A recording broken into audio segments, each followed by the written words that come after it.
Third law बघूयात आपण, law of multiple proportions.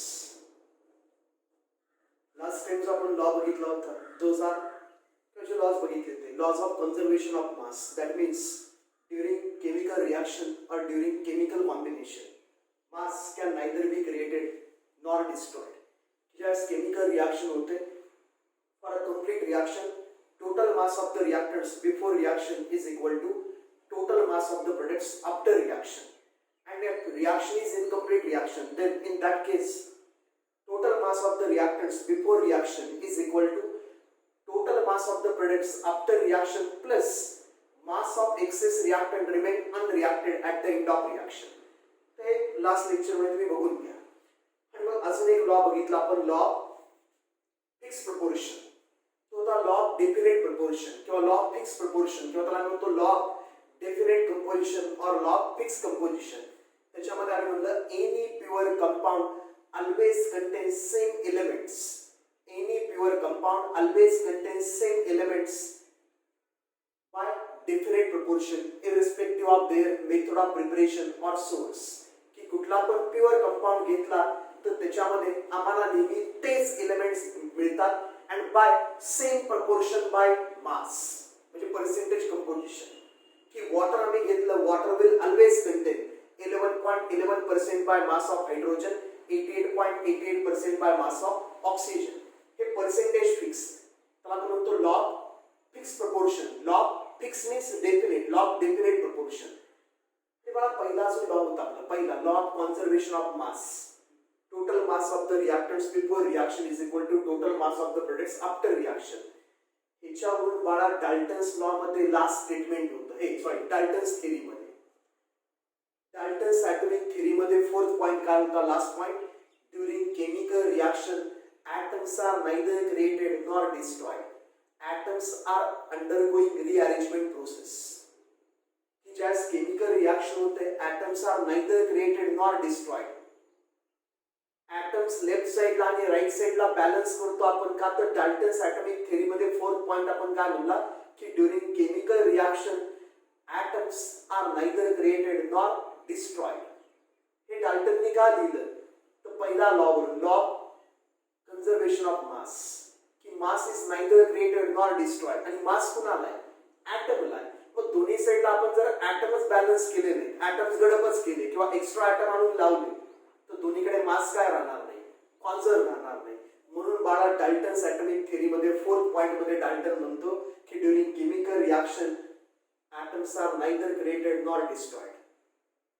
फक्त काय होतं, ॲटमची रिअरेंजमेंट होते, रिएक्टंट्स मधले ॲटम्स सेपरेट होतात आणि प्रोडक्ट्स मध्ये जाऊन एकमेकांमध्ये ऍड होतात परत.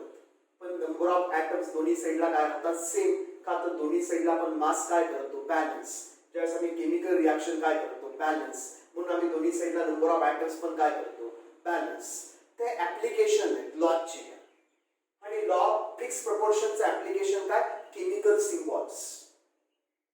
केमिकल सिम्बॉल्स की any pure compound always contains same elements by definite proportion by masses. Definite proportion by masses म्हणून तर मला प्रत्येक मॉलिक्यूलचा फॉर्म्युला काय, फिक्स्ड आहे. का, तर प्रपोर्शन्स फिक्स्ड आहेत एलिमेंटची, की किती एलिमेंटचा मास किती एलिमेंटच्या दुसऱ्या मास बरोबर कंबाईन होणार, हे फिक्स्ड आहे. म्हणून मॉलिक्युलर फॉर्म्युले फिक्स्ड आहे. आता बाळा आपल्याकडे जॉन डाल्टनचा law of multiple proportion John डाल्टनने दिला होता. जसं आपल्याकडे law of conservation of mass Antoine Lavoisier त्यांनी दिला होता. लवायझियर म्हणतात ते त्याला, असू देत अँटनी म्हणतात ते, कुणी काही म्हणते. अँटम लवायझियर. जोसेफ प्रोस्टचा होता आपल्याकडे लॉ, त्याला आपण जनरली जोसेफ म्हणतो, Joseph Proust. Law of fix proportion, law of definite proportion. आणि हा जॉन डाल्टनने दिलेला लॉ आपल्याकडे law of multiple proportions. Law काय म्हणतो बघा, एकदम simple law. When two elements A and B, law काय म्हणतो, when two elements A and B forms, म्हणजे या दोघांमध्ये रिएक्शन चालते. when two elements A and B combine to form more than one type of compound, म्हणजे काय, आपल्याकडे two elements आहेत A आणि B, आणि मोर than one type of compounds बनवत आहेत. then the masses of reactant B, then the masses of reactant म्हणजे element, the masses of reactant B that combine with fixed mass of element A are in a ratio of simple whole numbers. काय सांगतो law? तिकडे बघून तर काही कळत नाही. Law काय सांगतो बघा. आपण दोन एलिमेंट्स घेऊया, कार्बन आणि ऑक्सिजन. कार्बन आणि ऑक्सिजन दोन एलिमेंट्स आहेत. हे दोन एलिमेंट जर एकमेकांबरोबर कंबाईन झाले तर more than one type of products आपल्याला मिळू शकतो. Sometimes we will get carbon dioxide, sometime we will get carbon monoxide. आता हे दोन्ही डिफरंट कंपाऊंड्स आहेत. तुम्ही दोन वेगवेगळ्या रिॲक्शन घेतो. मी रिॲक्शन कुठली घेतो? कार्बन, आणि कार्बनची रिॲक्शन कोणाबरोबर चालू आहे? ऑक्सिजन बरोबर. and this time they are going to form carbon dioxide. Carbon dioxide. मग याची जरा मी एक बॅलन्स रिॲक्शन लिहून घेतो, का तर त्याशिवाय मला मासेस वगैरे लिहिता येणार नाही. Carbon plus oxygen gives carbon dioxide CO2. मग याच्यावरून आम्हाला काय कळतं की कुणी जर आम्हाला 12 ग्रॅम कार्बन दिला, त्याची रिॲक्शन कोणाबरोबर चालली? 32 ग्रॅम ऑक्सिजन बरोबर चालली. आणि अशा केसमध्ये आमच्याकडे काय फॉर्म होणार आहे पुढे? 44 ग्रॅम ऑफ CO2.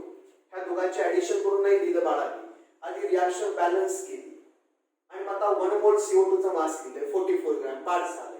1 मोल O2 चा मास आहे 32 ग्रॅम, O चं नाही ते 16 आणि कार्बनचं 12 gram.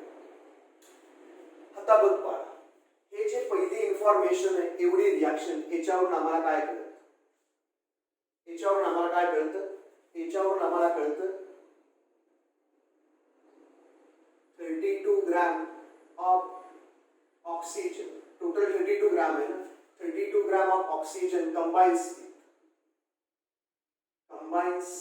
with 12 gram of carbon.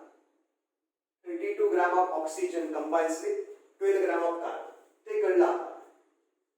पुढे अजून एक माझ्याकडे reaction. Carbon reacts with oxygen to produce carbon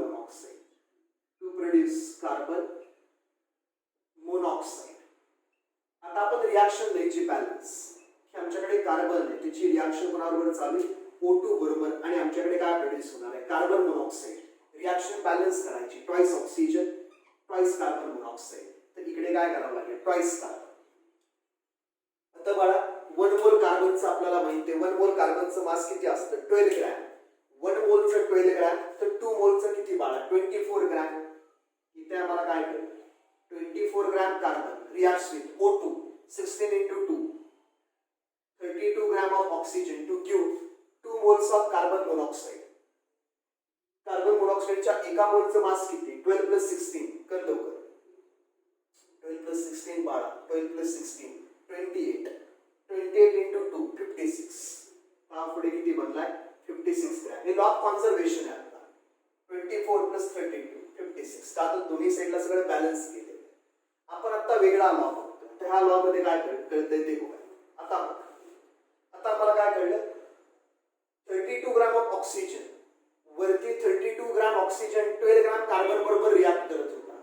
आता मला 32 ग्रॅम ऑक्सिजन 24 ग्रॅम कार्बन बरोबर रिॲक्शन करतो दुसऱ्या रिॲक्शन मध्ये. इथे आम्हाला काय कळले? 32 gram of oxygen combines with 24 gram of carbon. आता लॉ बघ तिकडेच, आणि ह्याच सेन्स मध्ये सांगतो मी तुम्हाला. when two elements A and B, तू नको लिहास, तू फक्त एवढंच लिह, A B नको लिहू रिॲक्शन मध्ये. when two elements A and B, A आणि B चं फक्त काय करतो मी, जरा रिव्हर्स करतो इकडे बोलता. मी ते तिकडे लॉ काय चालू तुला कळेल. कुणाला A कुणाला पण B म्हणू शकतो. आपण म्हणूया की हा एलिमेंट B आहे, हा एलिमेंट A, हा एलिमेंट B आहे आणि हा एलिमेंट आहे का A. काय म्हणलं आपण? The masses of element B. हा चल will given mass of A, बरोबर असं म्हणूया. चलो आता काय बघ, when two elements A and B forms more than one compounds, half statement. when two elements A and B forms more than one compound, carbon dioxide, carbon monoxide, finished. The masses of element B, the masses of element B that combines with given mass of A are always in ratio of small whole numbers. याचा अर्थ काय बघ, याचा अर्थ आता ratio घ्यायचा आहे कुणाचा, mass of carbon, mass of carbon that combines with 32 gram oxygen in CO2 divided by mass of carbon that combines with 32 gram oxygen in carbon monoxide is equal.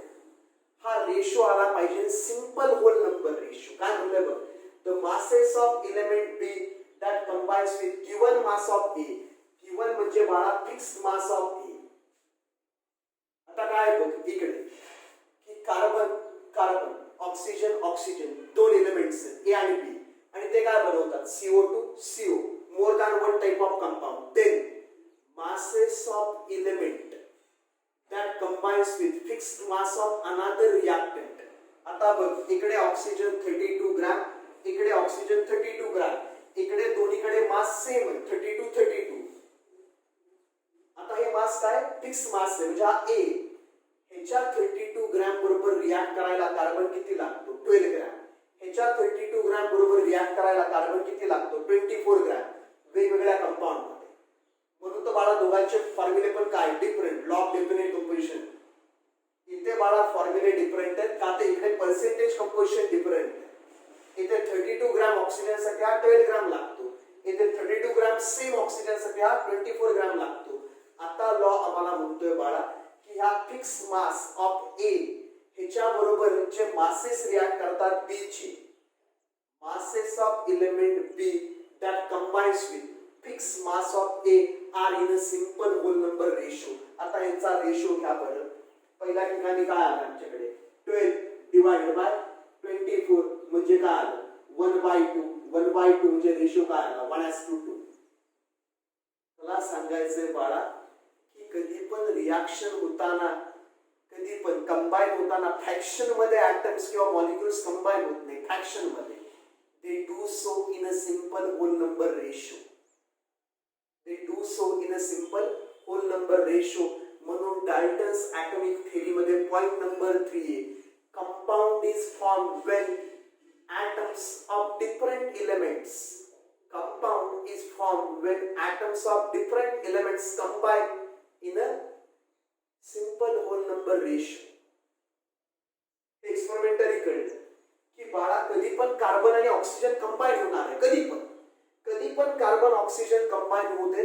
Carbon आणि ऑक्सिजन कंबाईन होताना ते simple whole number रेशोनी combine होणार आहे. मग त्यांनी CO2 बनवू देत किंवा CO बनवू देत, जी काही कंबाईनिंग कॅपॅसिटी आहे it is in a ratio of simple whole numbers. हे सांगायचं आहे आपल्याला. लॉ कळतो, लिहिता येते एखादं एक्झाम्पल, पण मिनिंग कळत नाही. तर मिनिंग ते बाळ, मीनिंग तो सांगतोय की ज्यावेळेस तुम्ही मॉलिक्युलर फॉर्म्युला वगैरे लिहिता कोणाचा पण, त्यास होल नंबर रेशोज असतात बघ. C12 H22 O11 sugar. मग याच्यामध्ये काय 12:2 22:2 11 असं आहे का 12.5:2 22.3:2 11.1 नाही. का तर बाळा atom as a whole it reacts as a whole. अर्धा ऍटम रिॲक्ट करतो असं नाही. म्हणून तो त्या थिअरी मध्ये म्हणतोय ऍटम इज इनडिव्हिजिबल.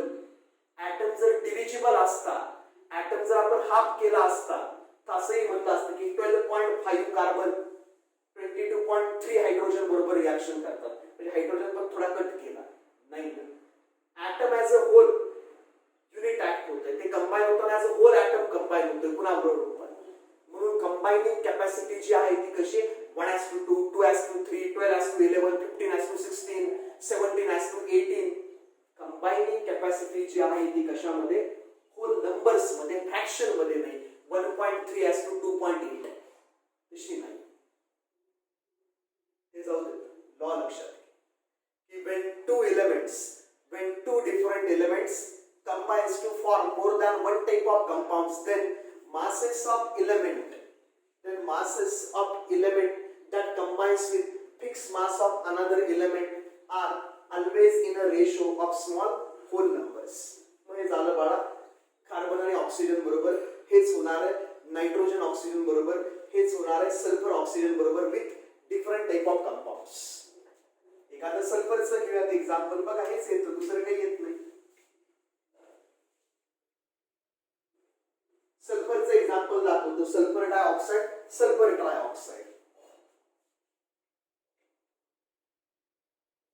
तुमच्याकडे एक अशा टाइपची रिॲक्शन, सल्फरची रिॲक्शन चालू आहे O2 बरोबर आणि आपल्याकडे काय बनला SO2 गॅस. आता ह्या छोट्या मोठ्या गोष्टी तुम्हाला ठेव, मी डायरेक्ट लिहिणार आहे. याच्यावर आता ही रिॲक्शन बॅलन्स आहे. याच्यावरून आम्हाला काय कळतं, याच्यावरून आम्हाला कळतं 32 gram of sulphur combines with 32 gram of oxygen to form SO2. किती बनेल आता, हा 32 आणि हा 32 64 असू दे, त्याचा आपल्याशी काही संबंध नाही. सध्या SO2 मध्ये आपण इंटरेस्टेड नाही. आता आपण SO3 बनवतो. सल्फरची रिॲक्शन कोणाबरोबर चालू, O2 बरोबर to form SO3 sulphur trioxide. आता मला ट्वाइस म्हणावं लागेल बॅलन्सिंगला. 2 × 3 6, 3 × 2 6 सल्फर ट्वाइस. तर ट्वाइस 1 मोल सल्फरचं मास आहे 32. 2 मोल सल्फरचा मास किती 64. इथे काय कळलं आपल्याला 64 gram of sulphur. 3 × O2. O2 च्या एका मोलचा मास किती 32.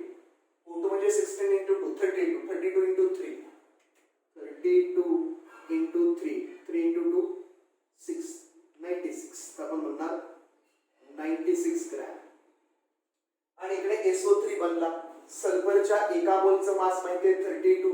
ऑक्सिजन 16 × 3 48. सोत्री टाकायच्या 8 × 2 10 4 × 3 7 आणि 8 80 × 2 160 ग्रॅम्स. आणि लॉग कॉन्झर्वेशन आहे का एकदा चेक कर, म्हणजे तुला कळेल रिॲक्शन बॅलन्स. 96 + 4 100 100 + 60 160. एकदम करेक्ट चाल. आता काय कळलं, आता काय कळलं, हे वरती जो SO2 बनलाय आणि इकडे हे जे बनलंय याच्यामध्ये आपण कुणाला तरी A म्हणूया, कुणाला तरी B म्हणूया. आता याचं काय करू, याचं हाफ करू. याच्यामध्ये याचं काय करू, हाफ करू. दॅट इज याच्यामध्ये याचं हाफ करू. म्हणजे आम्हाला काय कळलं 32 ग्रॅम ऑफ सल्फर, त्याचं हाफ करू. किती आलं 48 gram of oxygen two cube, याचं हाफ करू 80 ग्रॅम. याच्यामध्ये तेवढं करू ना, हाफ करू. तर आम्हाला काय कळलं पहिल्या केसमध्ये कळलं 32 gram of sulphur combines with 32 gram of sulphur combines with 32 gram of oxygen in SO2 ह्या कंपाउंड. एवढं मास एका एलिमेंटचं, एवढा मास दुसऱ्या एलिमेंट बरोबर कंबाईन होतं SO2 मध्ये. याच्यामध्ये काय होतं सेम एलिमेंटचं त्याच 32 gram of sulfur combines with 32 gram of sulphur combines with 48 gram of oxygen in SO3. वा दिसतंय इकडे SO2 फॉर्म्युला चेंज आहे तर कंबाइनिंग कॅपॅसिटी सेम आहे. ह्याच्यावरून आपल्याला काय कळलं की हे फिक्स मास आहे 32 gram of sulphur 32 gram of sulphur. आता 32 ग्रॅम सल्फर बरोबर ह्याचं मास 32 ग्रॅम ऑफ सल्फर बरोबर ह्याचं मास. तर बाळा आता आमच्याकडे हा एलिमेंट A हा एलिमेंट B आहे. 2 elements A and B combines to form more than one compounds. Then masses of element B that combines with given mass of element A. Then masses of element B that combines with given mass of element A are in simple whole number ratio. आता मी काय म्हणणार ratio कोणाचा घेणार mass of oxygen that combines with mass of oxygen that combines with 32 gram of sulfur in SO2 किंवा SO3 काही पण घ्या, त्याच्यामध्ये काही टेन्शन नाही. Divide by mass of oxygen that combines with same mass of sulfur in SO3. It should be in a simple whole number ratio. Mass of oxygen that combines with 32 gram of sulfur, 32 divided by mass of oxygen that combines with 32 gram of sulfur in SO3, 32 gram of sulfur SO3 मध्ये 48 gram oxygen लागतो. 32 by 48 म्हणजे किती आलं बाळा? 2 by 3, 2 by 3 म्हणजे किती आलं? 2s2. हे ऑक्सिजनचं झालं. असं एखाद्याने सल्फरचं पण बनवलं असतं बाळा. इथे 32 आहे ना ऑक्सिजन, मग इथे पण 32 करायचं ऑक्सिजन आणि बघायचं त्यासाठी सल्फर किती लागतो. मग सल्फरच्या मासचा रेशो घ्यायचा. तसंही करू शकतो. इट डिपेंड्स आपल्याला काय करायचं त्याच्यावरती डिपेंड आहे.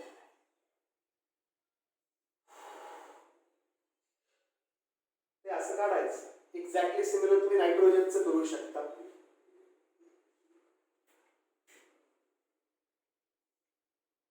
एक्झॅक्टली सिमिलर तुम्ही करू शकता नायट्रोजनचं वगैरे.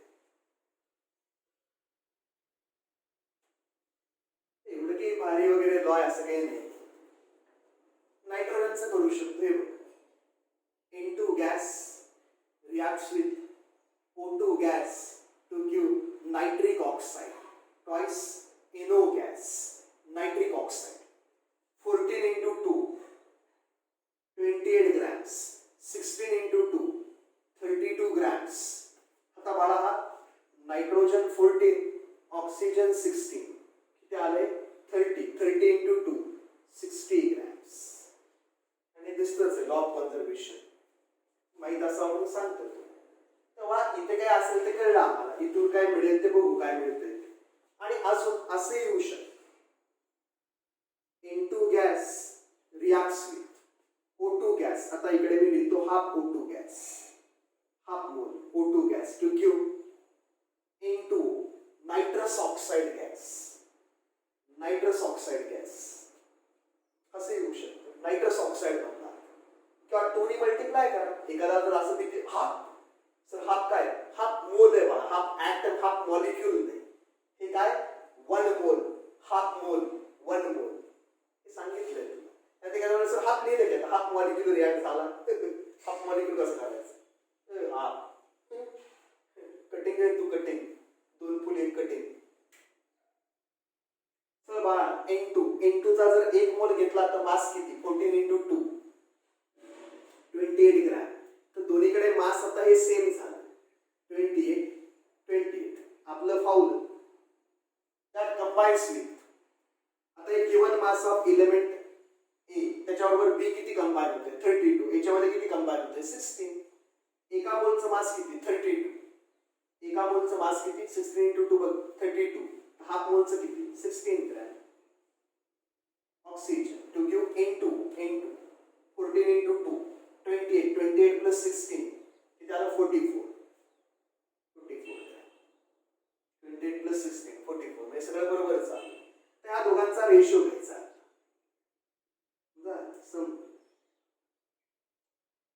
तू काय म्हणणार? ह्या दोघांचा मास ऑफ ऑक्सिजन, नायट्रोजनचं mass of oxygen that combines mass of oxygen that combines with 28 gram of nitrogen. कशामध्ये? NO2 नाही घेतला, NO घेतला आपण. NO2 पण घेऊ शकता तुम्ही. Nitrogen dioxide. याच्याऐवजी नायट्रोजन डायऑक्साइड. नायट्रोजनचे मला 5 ऑक्साइड्स असतात. तुला कुठलं घ्यायचंय ते तू घे. 5 ऑक्साइड बनवतो नायट्रोजन. मी हे 2 घेतले. तुला भीती वाटत असेल तू NO2 घे N2O च्या ऐवजी. बॅलन्सिंगला तुला भीती वाटते तू NO2 घे. त्याच राहिले डिवाइड बाय ते NO नायट्रिक ऑक्साइड. हे नायट्रिक ऑक्साइड, हे नायट्रस ऑक्साइड वेगळं. मास of oxygen that combines with same mass that combines with 28 gram of nitrogen in another compound, nitrous oxide, into laughing gas. मग बघ ratio किती आला? पहिल्यामध्ये oxygen किती लागला आम्हाला? 32 टू रिॲक्ट विथ 28 ग्रॅम. दुसऱ्यामध्ये ऑक्सिजन किती लागला? 16 to react with same 28 gram. 32 by 16 म्हणजे किती आलं? 2 by 1 म्हणजे किती आलं? 2s2 फिनिश केलं. हे बघा हे जे एलिमेंट्स कंबाईन होत आहेत, एलिमेंट जे कंबाईन होत आहेत कंपाऊंड बनवायला. इलेमेंट जे कंबाईन होतात कंपाऊंड बनवायला ते do so in a whole number ratio. म्हणून असेल 2:1, 1:1, 12:11 म्हणून. चलो हा काय लॉ मल्टिपल प्रपोर्शन. आता बाळा माझ्यासाठी सगळ्यात महत्वाचा लॉ, याच्यानंतर येणारा law Gay-Lussac's law of gases. Gay-Lussac's law of volumes of gases. Actually गे-लुसॅकचे दोन लॉज आहेत. पुढे गॅशियस स्टेट मध्ये एक लॉ आहे गे-लुसॅक्स law. Pressure is directly proportional to absolute temperature when number of moles and volume remains constant. तो gaseous state मधला law Gay-Lussac's. आता काय Gay-Lussac's law of combining volumes of gases. हे फार महत्वाचे आहे माझ्यासाठी. गे-लुसॅक्स लॉ हा मला स्टॉइकियोमेट्री मध्ये लागणार आहे, न्यूमेरिकल्स मध्ये.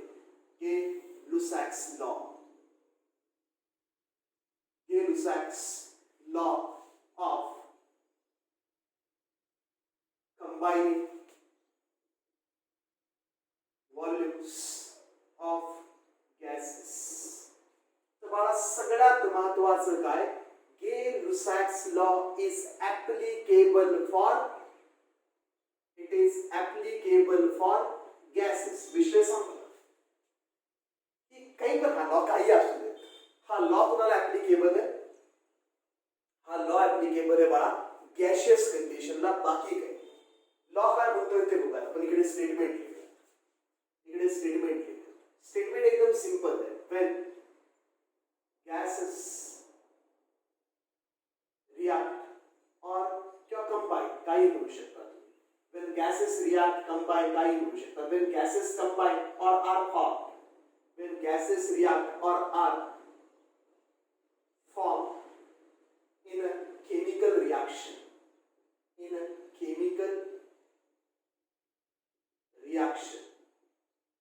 they do so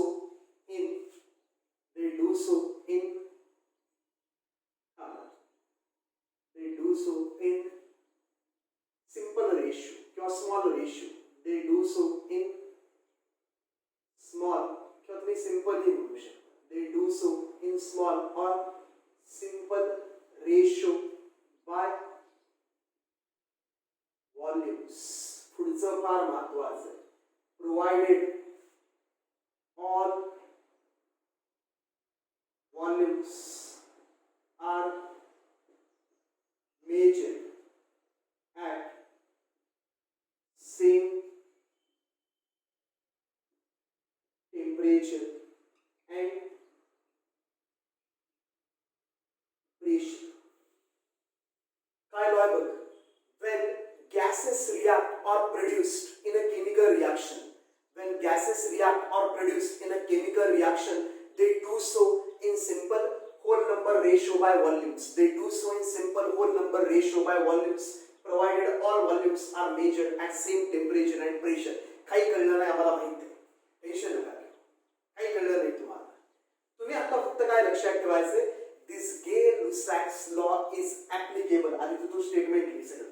आणि तू सगळ्यात पहिलं काय लक्षात ठेवायचं, this गे-लुसॅक्स law is applicable only for gaseous state and only when pressure and temperature is constant. ते जर नसेल तर गे-लुसॅक्स लॉचा काही संबंध नाही. तू सगळ्यात महत्वाचं माझ्यासाठी काय लक्षात ठेवायचंय, this गे-लुसॅक्स law is applicable for a gaseous state and only when pressure and temperature is constant. Pressure and temperature is same म्हणजे काय constant. आता लॉ काय सांगतो ते बघ. लॉ असं म्हणतो की आपल्याकडे एक रिॲक्शन चालू आहे. ही रिॲक्शन चालू आहे. Nitrogen gas, nitrogen gas reacts with hydrogen gas. Nitrogen gas reacts with hydrogen gas to give ammonia.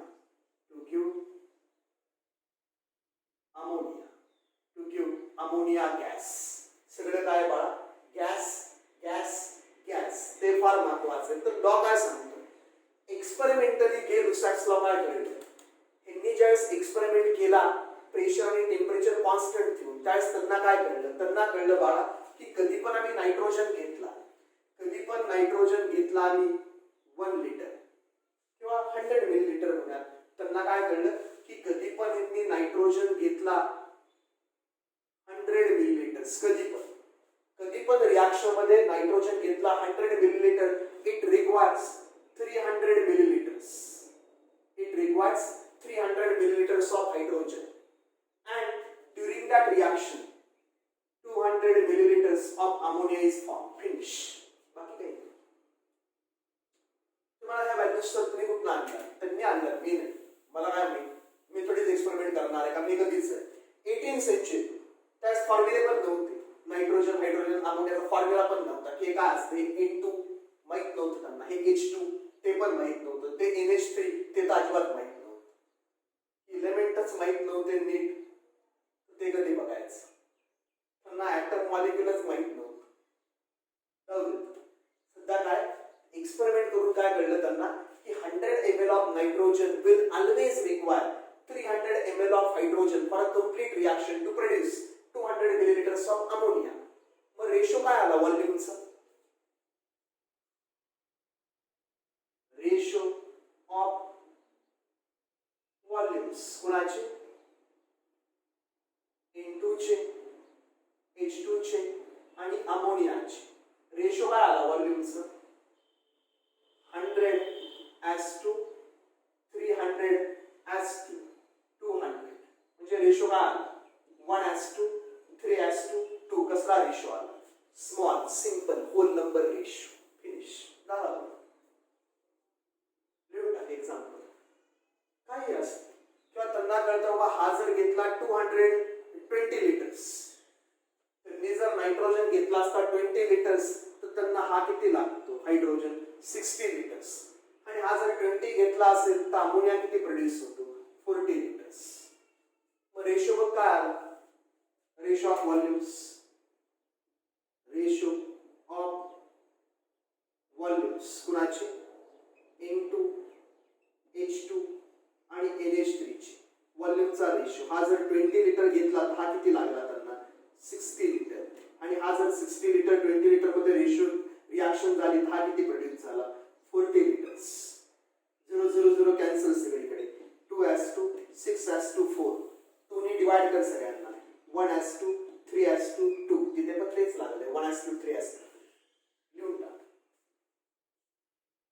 ते मला गेलुसॅक्स काही कळणार नाही आपल्याला, अजून काही माहित नाही आपल्याला लॉ. फक्त काय आम्ही लिहून ठेवला की लॉ म्हणजे असं काहीतरी.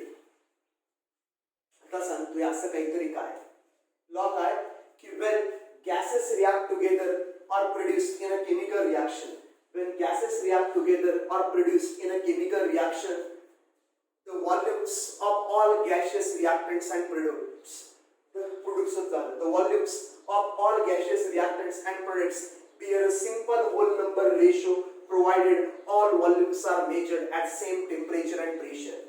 When gases react together to produce gaseous products, volumes of all reactants and products bear a simple whole number ratio provided all these volumes are measured at same temperature and pressure. It is called as Gay-Lussac's law of combining volumes of gases. याच्यापेक्षा आत्ताचं statement जास्त सुंदर होतं की जे आधीच्या textbook मध्ये होतं. When gases react together to produce gaseous product, they do so in a simple whole number ratio of volumes. By volumes provided all volumes are measured at same temperature and pressure. आता तुम्हाला मी सांगतो की मी हे कुठून लिहिलं 100 300 200. मी बाळा reaction balance आणि तुम्ही पण तेच करायचं. आता खाली गपचूप हे असल्या टाइप मध्ये लिहून की N2 गॅस आम्हाला माहिती कुणावर रिएक्शन करतो ट्वाइस H2 गॅस मध्ये to produce twice NH3 gas. हे आम्हाला माहिती आहे. मग आपल्याला कळतं हे काय 1:3:2. आपण जर हा 100 घेतला मिलीलीटर लिटर काही पण हा 1 तर हा 3 टाइम्स लागतो. मग ह्याला काय म्हणायचं 300. हा जर 1 असेल तर हा किती लागतो 2 टाइम्स. मग 100 असेल तर 2 टाइम्स काय करायचं 200 मिलीलीटर्स. मग 1 लिटर, हा किती लागेल 3 लिटर, आणि हा 1 लिटर असेल तर हा किती असतो 2 लिटर. संपलं. एखाद्याने म्हणलं असं हा 20 मिलीलिटर्स दिला असता, 20 मिलीलिटर्स, हा जर 20 दिला तर हा किती लागणार, हा 1 असेल तर हा 3, हा 20 असेल तर हा 60, 3 टाइम्स 60. युनिट फक्त सेम लिहित राहायचं पहिल्याच मिलीलिटर. मग हा जर 1 असेल तर हा 2 लागतो दुप्पट, हा जर 20 असेल तर तो किती प्रोड्यूस होईल 40 मिलीलिटर. संपलं. तर आपण बाळा हे जे मोल्स दिसत आहेत त्याच्यावरून बॅलन्स करतो. त्यांनी तसं नाही केलं, त्यांनी ऍक्च्युली व्हॉल्युम्स घेतले कॉन्स्टंट टेम्परेचर प्रेशर आणि मग बघितलंय. त्यांचं जास्त महत्वाचं आहे आपल्यापेक्षा. आपण आता काय करतो डबल दुर्री करतो, आपण गपचूप काढतोय बॅलन्स रिॲक्शन वरून. आणि तसंच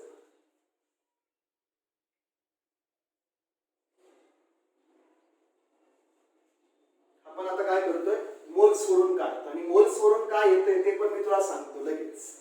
आता बघ पुढे की सपोज एखाद्याने म्हणलं हायड्रोजन गॅस, याच्यावर अजून एक्झाम्पल लिहायचं झालं hydrogen gas combines with oxygen gas, oxygen gas to produce water vapours. का तर गॅशियस पाहिजे सगळं, टू प्रोड्यूस वॉटर वेपर्स.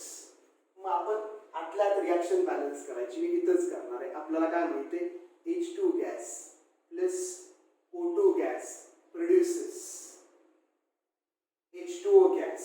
इकडे आपण करणार ट्वाइस, मग होणार ट्वाइस.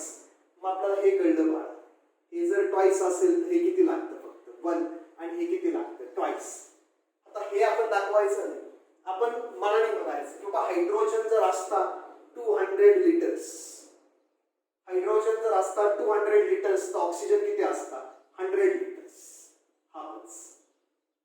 आणि वॉटर किती प्रोड्यूस झालं असतं सेम 200 लिटर्स, 2:2. हा जेवढा आहे तेवढा असता. काही लिहू शकता तुम्ही की हा असता 3 लिटर्स, हा जर 3 लिटर्स असता तर हा किती लागला असता. आता बघ याच्या हा निम्मा लागला असता, हा 2 आहे, हा 1 लागतो निम्मा. हा जर 3 लिटर असता तर हा किती लागला असता 1.5 लिटर्स व्हॉल्यूम. हा जर 2 असता तर हा 2च लागतो, म्हणजे हा जेवढा आहे तेवढाच आहे प्रोड्यूस होतो. तर हा 3 लिटर असता तो वॉटर वेपर पण किती प्रोड्यूस झाले असते 3 लिटर्स. तो ml मध्ये लिही, कशामध्ये लिही की हा सपोज 400 ml असता मिलीलिटर्स 400. हा जेवढा आहे त्याच्या हा निम्मा असतो. हा जर 400 घेतला तर हा किती लागणार 200 मिलीलिटर्स. हा जर 400 असता तर हा किती प्रोड्यूस झाला असता 400. सेम आहे. आता कुठला पण व्हॉल्यूमचा रेशो घे, कुठला पण लाईन मध्ये व्हॉल्यूमचा रेशो घे. पहिल्या मध्ये काय आला 200:100:200 म्हणजे किती आला 2:1:2. दुसऱ्यामध्ये किती आला रेशो 3:2, 1.5:3. आता हे सिंपल होल नंबर रेशो नाही ना, हे 1.5 तर सगळ्याला 2 ने मल्टिप्लाय कर. सगळ्याला जर 2 ने मल्टिप्लाय केला तर किती आलं तुझं 6:2, 3:2, 6. म्हणजे 1.5 ने डिवाइड करायचं होतं सगळ्यांना, म्हणजे किती आलं असतं 2:1:2. पण असं कर आता 3 ने डिवाइड कर, किती येणार 2:1:2. रेशो तर नेहमी तोच येणार आहे. इथे 400:200, 400:200:400. सगळे 0 0 कॅन्सल, 4:2:4 किंवा 200 ने सगळ्यांना डिवाइड कर 2:1:2. तर तू एक्झाम्पल मध्ये काही दाखवू शकतो जर लॉ विचारला. ऍडिटिव्ह नसतं की याचा व्हॉल्यूम याच्या व्हॉल्यूम मध्ये ऍड करायचं की याचा व्हॉल्यूम मिळतो. हे काही law of conservation of volume नाही. हे 200 आहे प्लस हे 100, 300 लिटर घेतलं आणि प्रोडक्ट किती प्रोड्यूस झाला 200 लिटर. तर बाळा इथं ऍड नाही करायचं की हा 200 प्लस 100 पुढे होणार 300. Volumes are not additive. नीट लक्षात ठेवायचं, व्हॉल्यूम्स आर नॉट ऍडिटिव्ह. का तर ह्या एक्झाम्पल मध्ये वाटतं की सपोज H2 गॅस घेतला आणि त्याची रिॲक्शन कोणाबरोबर केली Cl2 गॅस बरोबर, आणि आपल्याकडे काय प्रोड्यूस झाला ट्वाइस HCl गॅस. तर आता बघ हा 1 आहे, हा 1 आहे आणि हा किती प्रोड्यूस झालाय 2. आता तसं होतं की सपोज हा जर मी 100 मिलीलिटर्स घेतला 1, हा तेवढाच लागतो. हा पण किती लागणार 100 मिलीलिटर्स, आणि मग हा किती प्रोड्यूस होणार दुप्पट. हे आहे याच्या दुप्पट म्हणजे किती 200 मिलीलीटर्स. आता वाटतं व्हॉल्यूम्स आर ॲडिटिव्ह 100 प्लस 100 200 नाही, याच्या आधीच्या एक्झाम्पल मध्ये पण नाही. बाळा हा लॉ आहे सगळ्यात महत्वाचा लॉ आहे माझ्यासाठी स्टॉइकियोमेट्री मध्ये मला हा यूज करायचा आहे की when gases react together to produce gaseous products their volumes are in simple whole number ratio. Their volumes are in simple whole number ratio provided all these volumes are measured at same temperature and pressure. Provided all these volumes are measured at same temperature and pressure. मग आता बाळा मी moles मध्ये तुला एक equation सांगितलं होतं ideal gas equation. मी तुला एक आयडियल गॅस इक्वेशन सांगितलं होतं ते आपण गॅशियस स्टेट मध्ये बघणार आहे स्टेट्स ऑफ मॅटर मध्ये.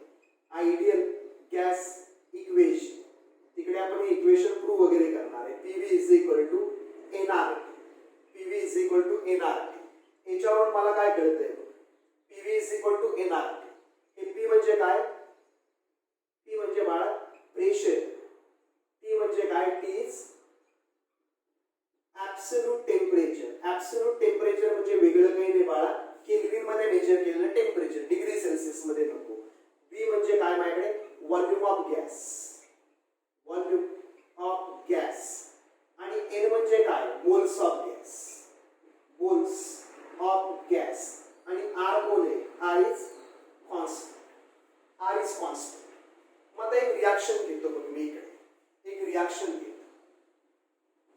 A gas reacts with B gas to give. तो अशा टाइप मध्ये लिहितो. पुढे मोल्स लिहितो. पुढे त्यांचे मोल्स लिहितो. अशा टाइप मध्ये A moles of A gas reacts with B moles of B gas to give C moles of AB gas. बरोबर हे A B C काय A B C are moles of A gas B gas and AB gas respectively. हे सगळ्यांचे moles. आता हा gas ह्या सगळ्यांसाठी मी काय लिहू शकतो आयडियल गॅस इक्वेशन. पहिल्यासाठी काय लिहू शकतो PA into VA. PA into VA is equal to moles of gas A R into temperature of gas A. हे पहिल्या गॅससाठी लिहिलं. दुसऱ्या गॅससाठी सुद्धा मी असंच लिहू शकतो pressure of gas B into volume of gas B is equal to moles of gas B. Moles of gas B into R into temperature of gas B. AB साठी सुद्धा मी सेम लिहू शकतो प्रेशर. आता आपण C होणार AB च्या ऐवजी C होणार तिकडे pressure of C into AB. AB ने काय होईल हे वाढत जाईल खाली लिहितो तुमच्यासाठी मला काही फरक पडत नाही. Pressure of AB gas into volume of AB gas is equal to moles of AB gas. पलीकडचं तुम्ही लिहिलंय मी काढून टाकतोय. Moles of AB gas R is constant into temperature of AB gas. आता बघ आता आम्हाला हा जो लॉ आहे ह्या लॉ मध्ये काय म्हटलंय तुम्ही volumes are measured at same temperature and pressure. Volumes are measured at same temperature and pressure. If temperature and pressure is constant. If temperature and pressure is constant, मग आम्ही काय म्हणणार सगळ्यांचं प्रेशर सेमच आहे. Pressure of A is same as pressure of B is same as pressure of AB is equal to P. Constant. आणि टेम्परेचरचं तेच म्हणणार temperature of A is same as temperature of B is same as temperature of gas AB is equal to T. Pressure आणि temperature constant. आता हे जे सगळे lodge आहेत ते कशामध्ये कन्वर्ट होत आहेत बघ.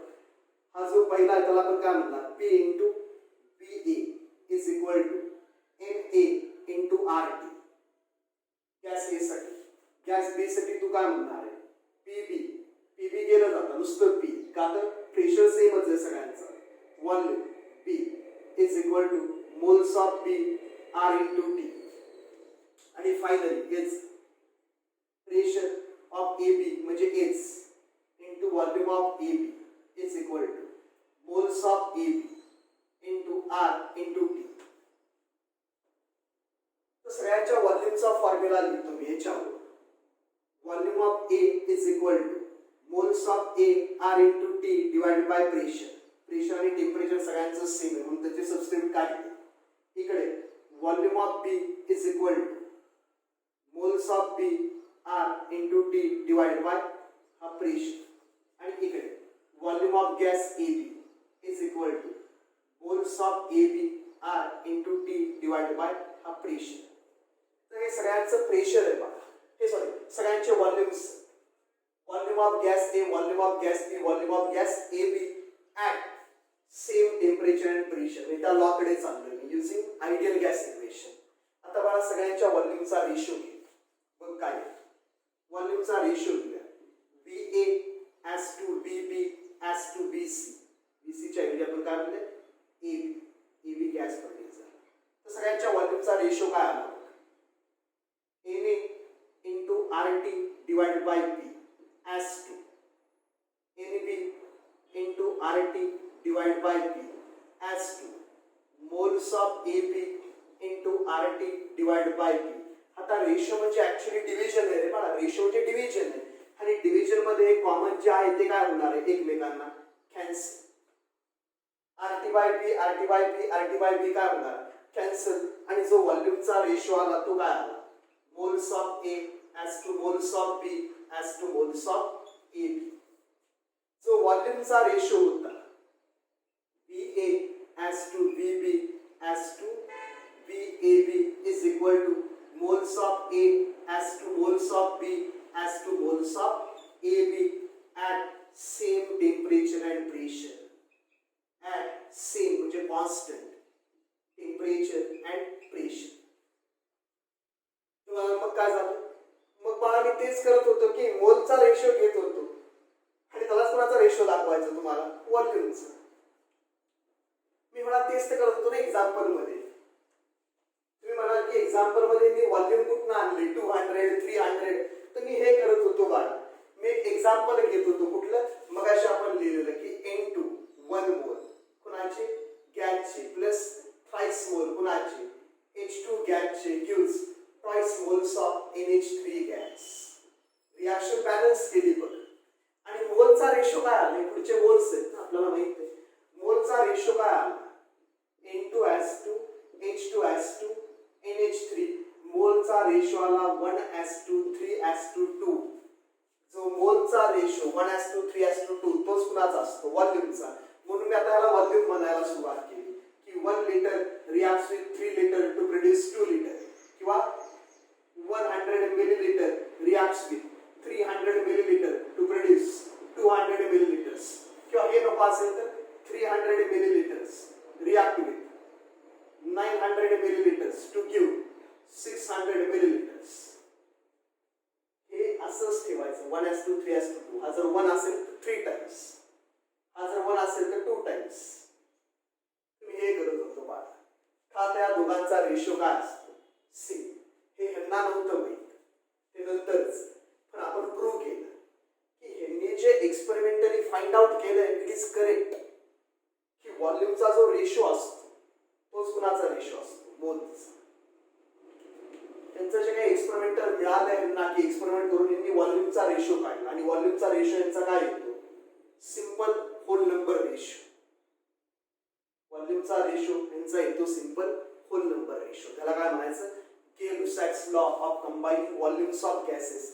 माझ्यासाठी काय महत्वाचं आहे माझ्यासाठी हे महत्वाचं आहे बाळा लॉ नाही.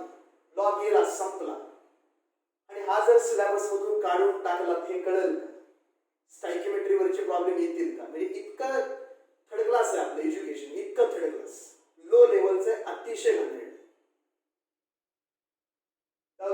आम्हाला काय कळलं की when gases react together to produce gaseous products ratio of volumes is same as ratio of moles. माझ्यासाठी तेवढं महत्वाचं आहे लॉ नाही की जो व्हॉल्यूमचा रेशो असतो तोच कुणाचा रेशो असतो मोलचा. Provided all volumes are measured at same temperature and pressure. नीट कान ठेवून ऐक. स्टायकिओमेट्री मध्ये आता मी अवघड एक्झाम्पल घेणार आहे, त्यासाठी हे महत्वाचं. परत रडायचं नाही, मला कळलं नाही, कारण तुला कळणार नाहीच, कारण तू पहिले सगळे लेक्चर नीट बघितलेलेच नाहीये. तो अजून मोल्स ऍटमचे का मॉलिक्युल्स मध्येच तू तिथंच गुंतलाय मागच. सगळे लेक्चर रिपिटेटिव्ह बघायचे तर हे कळतं. नाही तर मी पण शिकवलं असतं की तुम्हाला मेल्टिंग पॉइंट, बॉइलिंग पॉइंट, कंपाऊंडचे फॉर्म्युले कसे बनवायचे, Na+Cl मायनस चार्ज बॅलन्स करायचा, NaCl, Mg+2Cl वरती -1 मग 2Cl घ्यायचे, मग MgCl2 असा बनतो कंपाऊंडचा फॉर्म्युला. मग 4-5 छटाक रिॲक्शन घ्यायच्या, बॅलन्सिंग शिकवायचं. मग तुम्ही म्हणणार वा वा वा काय सांगून शिकवलं, बेसिक कन्सेप्ट. हे येतं एक्झाम मध्ये. MgCl2चा फॉर्म्युला नाही येत तर ते चुना लावायची काम आहेत, आम्ही लावत नाही. आम्ही अवघडच घेणार. त्यासाठी तू नीट शिकायचं, हे नीट लक्षात ठेवायचं आता की बाळा गॅसियस रिॲक्शन मध्ये जो रेशो व्हॉल्यूमचा, गॅसियस रिॲक्शन मध्ये जो रेशो व्हॉल्यूमचा तोच रेशो त्यांच्या कुणाचा मोलचा at same temperature and pressure. Temperature pressure same नसेल तर थोडे दिवस थांबायचं, ते न्यूमेरिकल नंतर सुटेल कुठल्या चॅप्टर मध्ये, स्टेट्स ऑफ मॅटर. तर आम्ही स्टेट्स ऑफ मॅटर कधी म्हणतच नाही, गॅसियस स्टेट.